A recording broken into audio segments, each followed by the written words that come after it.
Hello students, this is the continuing lecture.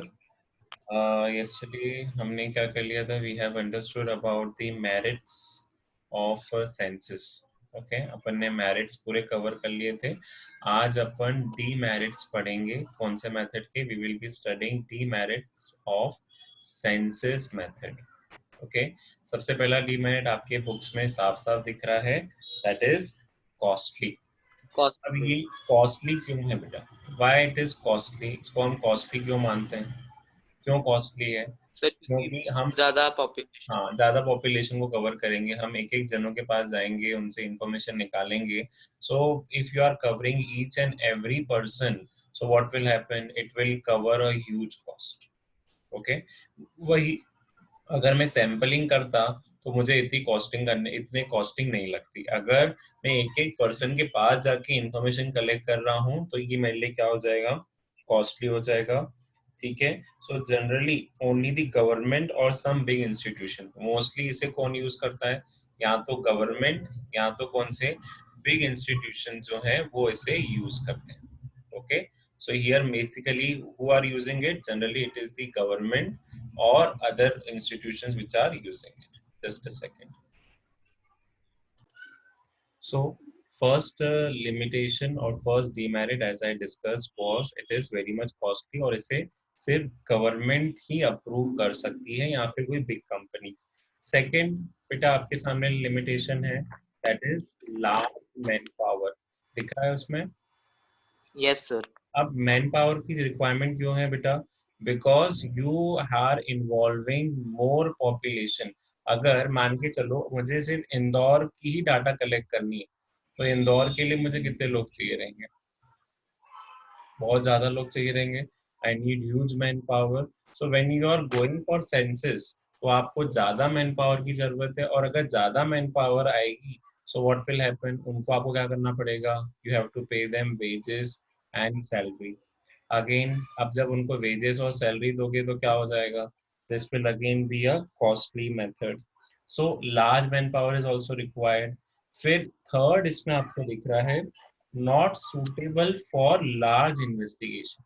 Why not suitable for large investigation? देखो उसको read करो तो उसमें लिखा हुआ है if the universe comprises a large number of items then it may not be possible to cover each and every item. इससे अच्छा है कि आप उससे क्या कर लो? You should go for sample. So it is not suitable if there is a large investigation involved. अगर कम investigation involve है तो आप सेंसस पे जाओ, लेकिन अगर large investigation is involve then it is better to go with the sample method. Okay, फिर अब पेज टर्न करो तो आपके सामने कौन सा मेथड आ जाता है बेटा? Sir sample method. Sample method. Now what is sample? अपन ने सैंपल पहले भी पढ़ा. सैंपल का मीनिंग क्या होता है कि अपन सबको ना स्टडी करके अपन सिर्फ किसको स्टडी करेंगे? ओनली किसी लिमिटेड पर्संस को. तो अब यहाँ पे आज अभी अपन स्टार्ट कर लें तो सैंपल का मतलब क्या है? अपन ने एक एग्जांपल भी बताया था कि सपोज आज घर पे मम्मी राइस कुक करती है तो क्या सारे चावलों को निकाल देती कि एक दो चावलों से ही पता कर लेती कि राइस बने कि नहीं बने? सर एक दो चावलों एक से। दो चावल से. सो यहाँ पे देखो सैंपल मेथड की डेफिनेशन आपके सामने. सबसे पहले क्या बोला? Sample method is that method in which data is collected about the sample on a group of items taken from the population for examination and conclusion are drawn on that basis. मतलब हम एक population या फिर उसको क्या बोलते हैं universe से सबको स्टडी नहीं करते हुए सिर्फ लिमिटेड पर्सन को स्टडी करेंगे. मतलब उस पॉपुलेशन यूनिवर्स से मैंने सिर्फ सिलेक्टेड लोगों को यहाँ से बाहर निकाला, उनका एक क्या बनाया मैंने? सैंपल. और इस सैंपल को स्टडी करके जो मेरे पास कंक्लूजन्स आए बेटा, that conclusions will be applicable on whole universe. Okay, जैसे अगर सपोज किसी का तुमने देखो फैक्ट्री पे रेट पड़ती है कभी, कोई मैन्युफैक्चरिंग फैक्ट्री पे गया कोई चीज बना रहा है और रेट पे बोलेंगे भाई आपका सैंपल दे दो, हमको पता करना है कि आप मिलावट कर रहे हो कि नहीं कर रहे हो, क्या आप प्योर दे रहे हो. तो क्या कहेगा कि सैंपल दे देगा. अब भले ही उसने सैंपल अच्छा खासा दिया हो, अब वो सैंपल अगर अप्रूव हो गया तो वो अप्रूव हो चुका, तो वो सैंपल जो अप्रूव हुआ वो पूरे माल पे लगेगा।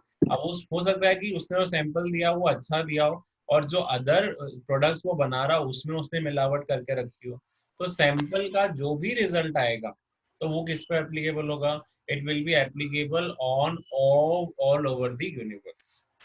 क्लियर हुआ? Yes sir. चलो, तो अब आ जाते हैं नेक्स्ट, इसी के पॉइंट पे क्या बोल रहा है, व्हाट इज दी सूटेबिलिटी, कि सैंपल की सूटेबिलिटी देखते हैं कि सैंपल कब और कैसे लगता है। So here is the sample suitability. देखो फर्स्ट पॉइंट क्या दिख रहा है सूटेबिलिटी में, सर सैंपल का जो साइज कलर ऑफ होता है, the size of population is very large. जब साइज ऑफ पॉपुलेशन क्या हो, लार्ज हो, मतलब मेरे को सबको स्टडी करने का टाइम नहीं है, इससे अच्छा है सैंपल ले लो, अपनी जान छुड़ाओ और अपना काम भी हो जाएगा, अपना इन्वेस्टिगेशन भी हो जाएगा। तो when size of population is large, always go for sample, don't go for census. Second method क्या हुआ? Very high degree of accuracy is not needed. जब मुझे हाई डिग्री ऑफ एक्यूरेसी नहीं चाहिए, I don't need very high degree of accuracy, मेरे को थोड़ी बहुत एक्यूरेटली डाटा ही मिल जाएगा ना तो भी चल जाएगा, मेरे को हायर एक्यूरेसी नहीं चाहिए, I don't need very high degree of accuracy. फिर देखो थर्ड पॉइंट क्या बोल रहा है उसमें, intensive examination of diverse items is not required. मतलब मुझे एक एक आइटम के ऊपर इतनी डिटेल इंफॉर्मेशन नहीं चाहिए, इंटेंसिव इन्फो नहीं चाहिए, तो मैं सैंपल पे चला जाऊंगा। और last one, when different units of the universe are broadly similar to each other. तुमने ये वाला वर्ड सुना है, होमोजीनियस डाटा और हेट्रोजीनियस डाटा? सुना है ये यस सर वाला सुना वर्ड? है। होमोजीनियस का मतलब क्या होता है? सब एक जैसे होते हैं, सिमिलर होते हैं। तो एक बात बताओ, जब सिमिलर है, जैसे अभी मैंने एग्जांपल दिया था मॉम का, जब वो राइस कुक करती हैं तो वो सब राइस सिमिलर ही तो है क्या? अलग अलग राइस है कि एक ही राइस है? सर सेम है। सेम है। तो अगर होमोजीनियस है तो उसमें सैंपल ही काम करेगा ना, उसमें सेंसस करने की जरूरत ही नहीं है। क्लियर? Yes sir. चलो, तो अब आ जाते हैं, what are the merits of sample method. दिख रही है merits of sample method? Yes sir. चलो, तो एक एक करके इस मेरिट पे फोकस करते हैं। पहली मेरिट बताओ, what is your first merit of sample method? Economical. Okay, कैसे इकोनॉमिकल है? क्योंकि मैं सारे डाटास को स्टडी नहीं कर रहा हूँ, मैं सिर्फ सिलेक्टेड डाटा को स्टडी कर रहा हूँ, और सिलेक्टेड में मुझे इतना खर्चा नहीं होगा जितना खर्चा मुझे सब डाटास को स्टडी करने में लगता। फिर सेकंड क्या है बेटा?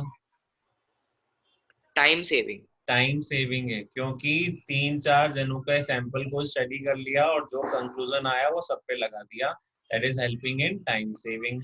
Third, identification of error. See because only limited number of items are covered, मतलब मैं सैंपल के टाइम पे सिर्फ दो तीन जनों को स्टडी कर रहा हूँ ना, तो एरर अगर हो भी जाता है तो वो जल्दी आइडेंटिफाई हो जाएगा। पर वही अगर आप सेंसेस करते तो एरर फाइंड करने में बहुत टाइम लगेगा। यहाँ पे अगर मेरे पास सैंपल ही 10 जनों का था तो 10 जनों में को ढूंढने में इतने आसानी हो जाएगी। बाकी अगर वही सेंसेस करता तो मान लो वहां 1,000 जने आ गए सेंसेस में, अब सेंसस में प्रॉब्लम ढूंढने में बहुत बड़ी दिक्कत आती है, we are not able to find the error very easily. Okay, फिर आ जाता है बेटा लार्ज इन्वेस्टिगेशन। लार्ज इन्वेस्टिगेशन में क्या यूज करोगे, सेंसस की सैंपल? Sir sample. सैंपल क्यों? क्योंकि आप इंटेंसिव डाटा नहीं यूज करते हुए सिंपल एक इन्वेस्टिगेशन करना है, क्योंकि सैंपल ही है। अपन लार्ज इन्वेस्टिगेशन पे जाएंगे तो सेंसस ना लगाते हुए we are always using sample because it is time saving as well as economical. फिर आ जाता है administrative convenience. What does administrative convenience mean? ये एडमिन के लिए भी सही है, क्यों? क्योंकि हर एक को पढ़ना करना इतना आसान नहीं है, क्योंकि उसके लिए कैपेबिलिटी चाहिए। इसमें लिखा है there is administrative convenience in handling a limited number of data. Okay, more capable and efficient investigation can be appointed. तो जब एडमिन को भी कन्वीनियंट हो गया, एडमिन क्या हो जाएगा यहाँ पे, वो भी सैंपल में खुश है। क्यों? क्योंकि उसे इतना डाटा ना कॉस्ट कंज्यूम करना है और ना ज्यादा टाइम कंज्यूम करना है। सो एडमिन कन्वीनियंस के लिए भी सैंपल इज बेटर। और लास्ट वन क्या है बेटा? Tell me Sir, last more one is scientific. More scientific. सही है ना? आप पूरा, अगर जैसे अपन एग्जांपल घर पे भी लिया कि जैसे राइस का देखना है कि कुछ चावल पके हैं कि नहीं पके हैं, तो पूरे चावलों को देखने से अच्छा है एक दो जने का सैंपल ले लिया, that is more scientific. Sample method more scientific because sample data can be conveniently investigated from various angle. जो भी मेरे पास सैंपल आएगा उसको मैं बहुत सारे एंगल से स्टडी कर सकता हूँ। तो ये क्या हो गया बेटा? These are merits of what? These are merits of sample method. Clear हो गया? Yes, sir. चलो अब आ जाते हैं डीमेरिट्स पे। फर्स्ट डीमेरिट क्या दिख रहा है बेटा? Partial. पार्शियल। क्यों पार्शियल हो जाऊंगा? क्योंकि मुझे सिलेक्शन करना है। अब जैसे मेरे को मान के चलो, तुम्हारे स्कूल की बात करें, तो अगर तुम्हारे सर से कांटेक्ट अच्छे हैं तो वो आपको उस सैंपल में इंक्लूड कर सकते हैं। मान के चलो उनको यहाँ पे बोला जाए कि आपके वहाँ पे 10 स्टूडेंट्स की टीम सिलेक्ट करनी है, तो वो तो सिलेक्टेड स्टूडेंट्स को ही लेंगे ना। तो यहाँ पे पार्शलिटी आएगी कि नहीं आएगी? Yes, sir. I agree. आएगी। तो वो क्या हो जाता है? बायस हो जाता है। जो पर्सन सैंपल सिलेक्ट करता है वो partial as well as he becomes bias while making the sample. फिर सेकंड क्या बोला? Wrong conclusion. क्यों रॉन्ग कंक्लूजन है? आपने सिर्फ 10 जनों को स्टडी करा और जो भी आपका आंसर आया या जो भी आपके रिजल्ट आए वो आपने पूरे क्लास पे लगा लिए। जो क्लास कितने जनों की थी? 40 बच्चों की क्लास थी। तो जरूरी नहीं है कि जो भी आप कंक्लूजन लेकर आओ 10 के हिसाब से वो 40 पे एप्लीकेबल ही हो। सो कभी कभार जो कंक्लूजन आ रहे हैं बेटा वो रॉन्ग कंक्लूजन भी आ सकते हैं, क्योंकि हो सकता है आपने सैंपल ही गलत लिया हो। ओके। फिर आ जाते हैं third. Yes. Third point Difficulty in selecting representative sample. मैंने वही बोला। अब मैं किसको सिलेक्ट करूं किसको नहीं सिलेक्ट करूं? मान के चलो 40 के 40 बच्चे ही सब के सब होनहार हैं। अब मुझे 10 सिलेक्ट करने हैं, तो भैया मैं किसको सिलेक्ट करूं किसको नहीं सिलेक्ट करूं? तो रिप्रेजेंटेटिव सैंपल लेने में आपकी सबसे बड़ी डिफिकल्टी आ जाएगी कि किसको कौन रिप्रेजेंट करेगा। Okay, next point is also same, that is difficulty in framing a sample. Sometimes universe may be so diverse। अब मान के चलो आपका जो यूनिवर्स है या पॉपुलेशन है वो सैंपल बनाने के लिए मनाही कर देगा, क्योंकि उसके पास बहुत सारे डाइवर्स कैरेक्टरिस्टिक्स हैं। तो हम सैंपल बना ही नहीं पाएंगे, क्योंकि सैंपल तभी पॉसिबल होता है जब डाटा क्या हो? होमोजीनियस। हेट्रोजीनियस डाटा में सैंपल नहीं बन सकता। और फिर last one is specific knowledge. Sampling always involves technical procedure. One must have a technical knowledge. अगर आप सैंपल बना रहे हो बेटा तो आपके पास एक टेक्निकल नॉलेज होना चाहिए कि किस बेसिस पे आप सैंपल बना रहे हो। एक पर्टिकुलरली स्पेसिफिक नॉलेज होती है कि on that basis I will be preparing sample. Clear? Yes, sir. Specific sample के लिए आपके पास नॉलेज होनी चाहिए, दैट विल बी फोकस। अब आ जाते हैं बेटा व्हाट आर दी इसेंशियलिटी, कि अपन देखा जाए जब अपन सैंपल बना रहे हैं तो क्या क्या चीजें याद रखें। ओके, पहली क्या चीज याद रखोगे? कि it should be able Representative. To present. पहले वही बोला कि जो भी मैं सैंपल ले रहा हूँ it should be able to represent the whole data. Second क्या बोला? It Independent. Must be independent, मतलब वो यूनिवर्स पे डिपेंडेंट नहीं होना चाहिए। अगर आपने सैंपल लिया है वो अपने आप में इंडिपेंडेंट होना चाहिए, वो किसी पे डिपेंडेंट नहीं होना चाहिए। ऐसा नहीं कि अगर मैं 10 बच्चे ले रहा हूँ तो इसमें से 5 बच्चे तो किसी और पे डिपेंडेंट है। नहीं, that sample must be independent. फिर उसके बाद Homogeneity. होमोजेनिटी, मतलब सैंपल आप तभी यूज करना जब आपके पास होमोजेनिटी ऑफ डाटा हो। अगर होमोजेनिटी नहीं है do not apply sample.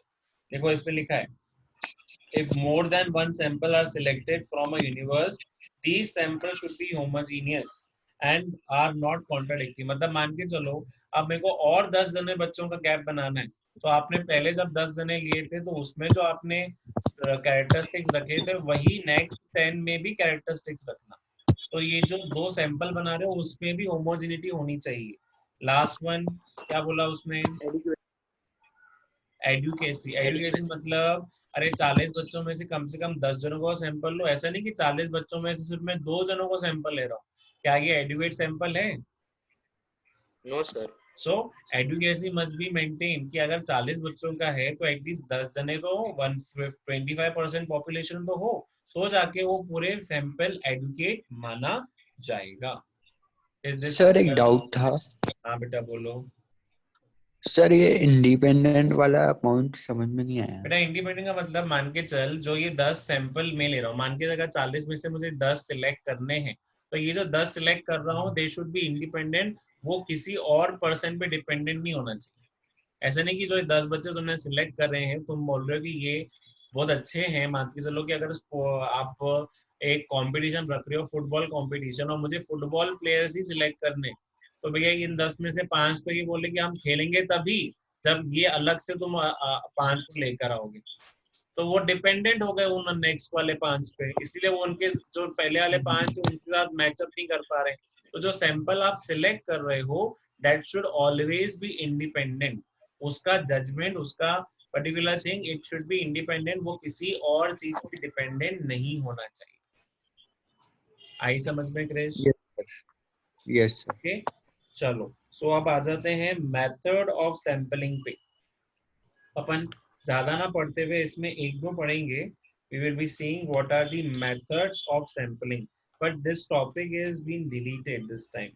Okay, तो मेथड ऑफ सैंपलिंग को आप चाहो तो स्किप कर सकते हो। मेथड ऑफ सैंपलिंग इस बार नहीं है कोर्स में। अब आ जाओ पेज नंबर, मैं बता रहा हूँ 45 पे। आ गए पेज नंबर 45 पे? Yes, sir.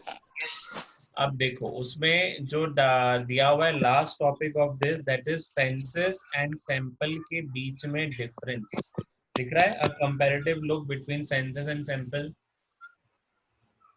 Yes, sir. दिख रहा है टॉपिक। सबसे पहला क्या है बेसिस, देखो जब भी मैंने बताया था, जब भी आप डिफरेंस करोगे, मैंने माइक्रो में तुमको नोट्स दिए हुए हैं, तो हमेशा जब भी अपन डिफरेंशिएट करेंगे तो without basis we will not be differentiating. तो पहला बेसिस क्या है बताओ? Sir, coverage. First basis is coverage, दिख रहा है उसमें Yes, sir. Census and sample. अब बताओ कौन ज्यादा कवरेज करता है, कौन कम कवरेज करता है? Sir, बताओ। census. सेंसस, Sir, क्योंकि census यहाँ पे ज़्यादा. लिखा है in census investigator collect information from all the items. तो यहाँ मान सकता हूँ 100% कवरेज है, और यहाँ पे सैंपल में Single. There is less coverage Single होता है, nature. पर वो पूरे डाटा को कवर नहीं करता है। तो यहाँ पे 100% कवरेज, और यहाँ पे क्या होगा नहीं. बेटा? Less coverage. ओके चलो, सेकंड पॉइंट क्या दिख रहा है आपको उसके अंदर? Suitability. सेंसस कब सूटेबल है बताओ? सर जब कम छोटी When the क्वांटिटी में area लो of तो. investigation is small, when small area is there, आप सेंसस पे जाओ। और सैंपल कब सूटेबल है? सर जब बहुत एरिया हो. ज्यादा इन्वेस्टिगेशन एरिया हो। चलो थर्ड पॉइंट एक्यूरेसी। कौन 100% एक्यूरेट डाटा देगा बताओ मुझे? सेंसस। Sir census. सेंसस में ज्यादा accuracy. So here in yes census sir. There will be more accuracy, क्योंकि बेटा सैंपलिंग में सैंपलिंग एरर्स आते हैं। सो यहाँ सैंपल में क्या होगा? It is less accurate, but जो सेंसस है इट विल बी 100% एक्यूरेट, और it is having more accuracy. चलो नेक्स्ट पॉइंट है कॉस्ट। कौन ज्यादा कॉस्टली है? Sir census. सेंसस ज्यादा कॉस्टली है। और सैंपल क्या है? इकोनॉमिकल। अभी पढ़ा था कि सेंसस और sample is very much economical in terms of time and in terms of money. फिर आ जाओ टाइम, वही बोला मैंने। कौन ज्यादा टाइम कंज्यूमिंग होगा? Sir census. Census, it is more time consuming. Okay, और sample yes sir. Sir sample less. Less time consuming होगा। सो ये तो हो गया अभी के बेसिस। फिर आगे एक और बेसिस दिया हुआ है, बताओ सर नेचर ऑफ आइटम. क्या होता है नेचर ऑफ आइटम में? बताओ नेचर ऑफ आइटम में क्या करोगे, लाइक बताओ। देखो उसमें रीड करो, what are the nature of items. census method particularly suitable when the items in the population are of diverse characteristics. मतलब नेचर ऑफ आइटम में बेटा आपको ये देखना है, अगर डाटा हेट्रोजीनियस है, हेट्रोजीनियस मतलब when all are अलग having different characteristics, तो अपन क्या करेंगे, सेंसस पे जाएंगे। लेकिन अगर डाटा होमोजीनियस है, मतलब सबके सब एक जैसे ही दिख रहे हैं, तो फिर आप किस पे जाओ, तो फिर आप सैंपल। सैंपल पे ही जाओ। चलो वेरिफिकेशन का मतलब क्या है यहाँ पे बताओ, what is this verification meaning? Sir verify करना। रीड आउट करो इसको एक बार, पूरे को बताओ मेरे को वेरिफिकेशन का। बोलो बोलो Verification यहाँ of पे। the statistical हाँ, information obtained through census method is generally not possible. It hmm, would involve huge expenses and reputation of the whole process. Sample information, on the other hand, can be easily verified. In case of doubt, enumeration can be done again and facts verified देखो accordingly. Census में क्या बोला है कि इतना verification यहाँ possible नहीं है। क्यों? क्योंकि अगर आपके पास डाटा है तो आप वापस जाओ, तो आपको बोला जाए कि इंडिया की पॉपुलेशन 125 मिलियन है, तो आपने बोला कि नहीं हमको भरोसा ही नहीं कि 125 मिलियन कैसे हो सकती है, तो वो बोलेगा कि भैया आप ही कैलकुलेट करके आ जाओ। तो क्या वेरीफाई करना पॉसिबल है कि इंडिया की पॉपुलेशन आप कैलकुलेट कर पाओगे? No, sir. ठीक है, सो वेरिफिकेशन सेंसस में पॉसिबल नहीं है, लेकिन सैंपल में वेरिफिकेशन पॉसिबल है। क्यों? क्योंकि उसमें आपने लिमिटेड एरिया कवर करा है, तो उसको रीचेक कर सकते हैं। वेरिफिकेशन का मतलब क्या होता है, एक बार डाटा को अपन रीचेक कर लें, तो वहां पॉसिबल है। लेकिन सेंसस में क्या ये पॉसिबल है क्या? No, sir. Okay, so in census it is not possible. तो विद दिस आपका सेंसस और सैंपल के बीच में क्या हो गया, डिफरेंस भी खत्म हो गया। अब देखो बेटा नीचे आपके पास एक एरर्स दिया हुआ है, स्टैटिस्टिकल एरर्स दिख रहा है, एक बॉक्स दिख रहा है Yes, sir. Pink color का। पिंक कलर का, क्या है उसमें एरर्स बताओ मुझे, स्टैटिस्टिकल एरर्स कौन कौन सी एरर्स दिख रही हैं? So spelling errors, non-spelling errors, error of sampling measurement, and non sampling errors. कौन कौन सी एरर्स हैं उसके अंदर बेटा? सैंपलिंग और नॉन non-sampling. सैम्पलिंग एरर्स, ये मैंने बताया था। देखो अभी अपन ने पढ़ा कि 100% एक्यूरेट डाटा, ज्यादा एक्यूरेसी किसमें होती है, सेंसस में, पर सैंपल में क्या होती है, इतनी एक्यूरेसी क्यों नहीं होती है? क्योंकि उसमें एरर्स आने के चांसेस हैं। तो यहाँ तो सैम्पलिंग एरर्स होंगे, यहाँ तो क्या होंगे, नॉन सैम्पलिंग एरर्स। अब देखो, Non-sampling अब errors. सैम्पलिंग एरर्स का मतलब क्या है? Sampling errors are related to the size और नेचर ऑफ सैंपल। अगर आपने सैंपल चुनने में ही गलती कर ली, तो वो हो जाएगा सैंपलिंग एरर। जैसे मैंने बोला ना कि अगर 40 जनों की क्लास है, उसमें से आपने सिर्फ 2 जनों को सैंपल लिया, तो ये आपकी गलती है, आपने गलत सैंपल ले लिया, तो ये हो गया sampling error. Okay, so whenever there is a doubt, जैसे यहाँ पे लिखा हुआ है the error, see the error thus emerging is called sampling. For example, if the estimate value of parameter is found to be 10 and true value is 20, then sampling error is what? Sampling error -10 ले ली। तो sampling error का simple ये मतलब होता है कि जब आप सैंपल सिलेक्ट करते हुए ही गलती कर लो, तो वो क्या हो जाएगी बेटा, सैम्पलिंग एरर। ठीक है, जैसे यहाँ पे Sampling देखो errors. एग्जाम्पल भी लिखा है, due to very small size of sample selected for study due to non representative nature of sample. आपने लगा कि भैया जी 2 जने हैं, ये पूरी क्लास को रिप्रेजेंट कर लेंगे, पर ऐसा पॉसिबल नहीं था। हम उन पूरे 2 जनों के ऊपर पूरी क्लास को रिप्रेजेंटेशन नहीं दे सकते। नहीं कर ओके, सकते। अब आ जाते हैं नॉन सैम्पलिंग एरर्स पे बेटा। What are non sampling errors? सबसे पहला क्या दिख रहा है उसमें बताओ मुझे। Sir, these errors are related to collection of data. अब Sorry, देखो उसमें error of लिखा है सबसे measurement. पहला एरर ऑफ मेजरमेंट। अब देखो आपने सैंपल सही कलेक्ट करा, मान के चलो 40 में से मैंने 10 बच्चों को सैंपल, अब यहाँ पे सैंपलिंग एरर कोई दिक्कत नहीं है, 40 में से मैंने 10 बच्चे ले लिए, 10 बच्चे सही भी थे, लेकिन जब आप इनसे डाटा कलेक्ट करने गए उसी में आपने गलती कर ली। जैसे error of measurement, error of measurement में occur due to difference in scale of measurement and difference in rounding off. मतलब हो सकता है कि जब मैं डाटा कलेक्ट करने जा रहा हूँ, सपोज मेरे को इनका वेट कैलकुलेट करना था, तो मैं एक जने के पास जाके बोल रहा हूँ कि भैया अपना वेट केजी में बता, एक जने के आगे बोल रहा हूँ कि अपना वेट ग्राम से बता, एक जने के पास जा रहा हूँ वो बोल रहा हूँ अपना वेट पाउंड से बता, तो वो गलती उन सामने वाले पर्सन की नहीं है, गलती मेरी है। Why? Because there is an error of measurement. Sample में कोई गलती नहीं है, इस बार किसमें गलती है? while collecting data. सेकेंड क्या बोला? एरर ऑफ, बताओ, एरर ऑफ सेकेंड इज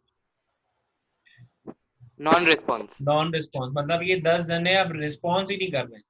अब आपने सैंपल 10 जनों को माना, उसमें से रिस्पॉन्स सिर्फ 2 जनों के, तो वापस वही बात बन गई, क्या ये 2 जने रिप्रेजेंट कर पाएंगे क्या डाटा को पूरा? No sir. तो again error of non response is a error of non sampling. मैंने सैंपल सही सिलेक्ट करा पर अब वो रिस्पॉन्स ही नहीं कर रहा, तो मैं क्या कर सकता?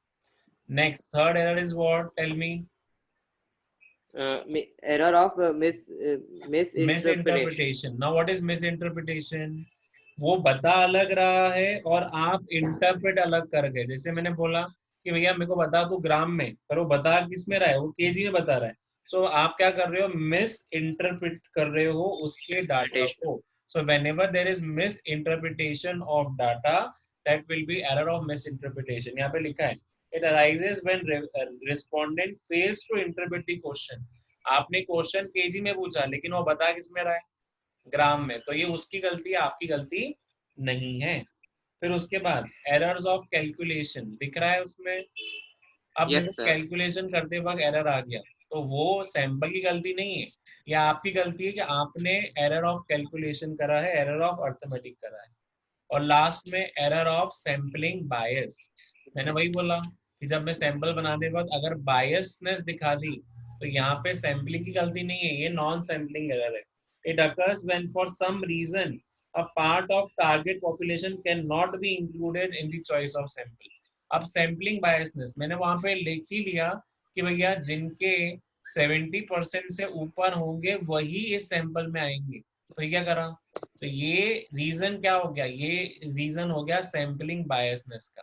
तो यहाँ पे जो आप कर रहे हो that will be a non sampling error, उसको हम सैम्पलिंग एरर नहीं मानेंगे। नहीं मानेंगे। क्लियर हो गया sample and senses? Yes sir. चलो, with this we are concluding today's lecture on the census and sample. Thank you students for listening to today's lecture. Do subscribe the channel for more videos on economics, statistics, macro. Okay, thank you students.